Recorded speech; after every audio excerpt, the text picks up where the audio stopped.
গহন গভীর অরণ্য, সেই অরণ্যের সব জায়গায় হয়তো এখনো আধুনিক সমাজের মানুষের পা পড়েনি।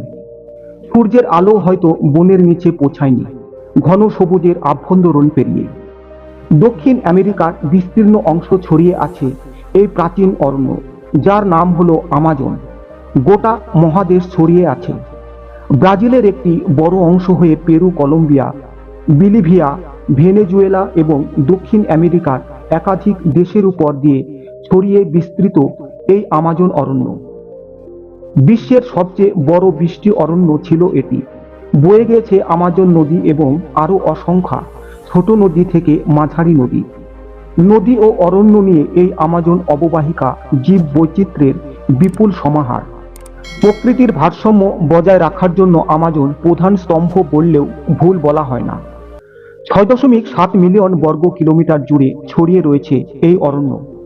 দক্ষিণ আমেরিকার মোট ভূখণ্ডের 40% জুড়ে রয়েছে আমাজন বৃষ্টি অরণ্য। এই বৃষ্টি অরণ্য উদ্ভিদ ও প্রাণী বৈচিত্র্যের দিক থেকে অত্যন্ত সমৃদ্ধ। এখনও যার অনেকটাই বৈজ্ঞানিকদের জানা বাকি রয়েছে। বিশ্বের দ্বিতীয় বৃহত্তম নদী ছিল এটি। আমাজন অরণ্যের বুক চিরে বয়ে গেছে আমাজন নদী, যা বিশ্বের দ্বিতীয় বৃহত্তম নদী। এই অরণ্যের লাইফ লাইন হিসাবে কাজ করে এই নদী।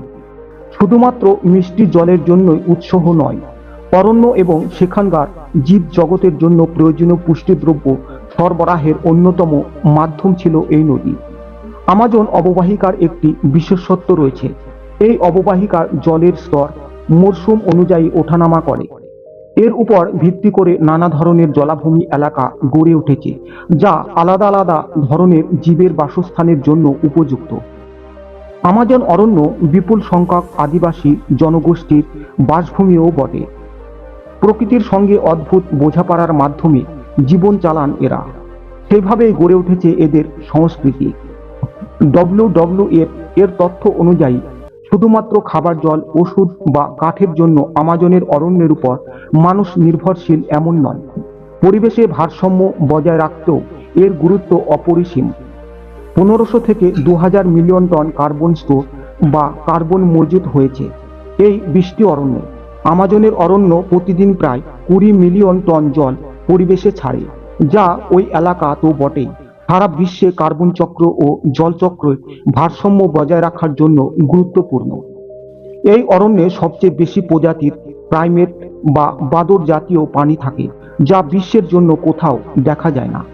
আমাজনে একটি গাছেই এত ধরনের পিঁপড়ে পাওয়া যেতে পারে, যা অনেক ক্ষেত্রেই একটি দেশেও মেলে না। আমাজনের গোটা এলাকায় অদ্ভুত 47 মিলিয়ন লোকের বাস আছে, যাদের মধ্যে 2.2 মিলিয়ন অধিবাসী জনগোষ্ঠী। এই গোটা এলাকায় অত্যন্ত 300 রকম ভাষায় কথা বলা হয়ে থাকে।